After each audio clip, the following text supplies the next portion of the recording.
বাংলাদেশ নৌবাহিনীর উদ্যোগে খুলনায় যথাযোগ্য মর্যাদায় উদযাপিত হল আন্তর্জাতিক জাতিসংঘ শান্তিরক্ষী দিবস 2025। বিশ্ব শান্তির জন্য জীবন উৎসর্গকারী বাংলাদেশি শান্তিরক্ষীদের প্রতি শ্রদ্ধা ও তাদের বীরত্বপূর্ণ অবদান স্মরণে দিনটি র্যালি, আলোচনা সভা এবং প্রতীকী কর্মসূচির মধ্য দিয়ে উদযাপন করা হয়। বৃহস্পতিবার সকাল 7:35 দিবসটি উপলক্ষে খুলনার শিববাড়ি মোড় থেকে একটি বর্ণাঢ্য র্যালি বের হয়, যা বানৌচা তিতুমির নৌঘাটিতে এসে শেষ হয়। পরে বানৌচা তিতুমিরের ফেয়ারওয়ে মাল্টিপারপাস হলে আয়োজিত আলোচনা সভায় অংশগ্রহণ করেন বিভিন্ন শ্রেণী পেশার মানুষ। আলোচনা সভায় প্রধান অতিথি হিসেবে উপস্থিত ছিলেন মোংলা বন্দর কর্তৃপক্ষের chairman rear admiral Shahin Rahman.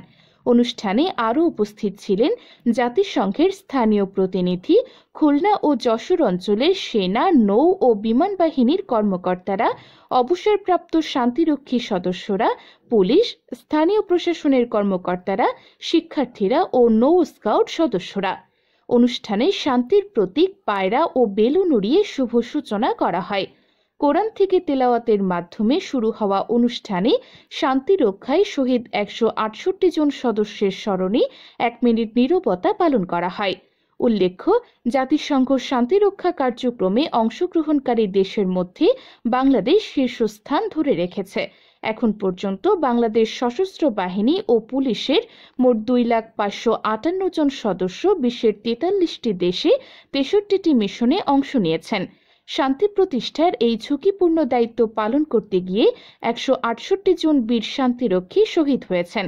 আলোচনায় বক্তারা বলেন, জাতিসংঘ মিশনে বাংলাদেশের শান্তিরক্ষীরা শুধু শান্তি নয়, এনেছেন দেশের জন্য গৌরব। এই অবদানে বাংলাদেশ আজ বিশ্বে শান্তির দূত হিসেবে পরিচিত।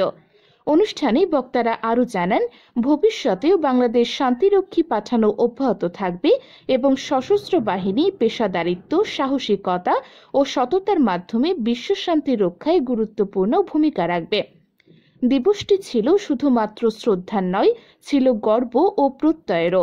বাংলাদেশের শান্তিরক্ষী আবারও জানিয়ে দিলেন, শান্তির যুদ্ধে তারা সদা প্রস্তুত।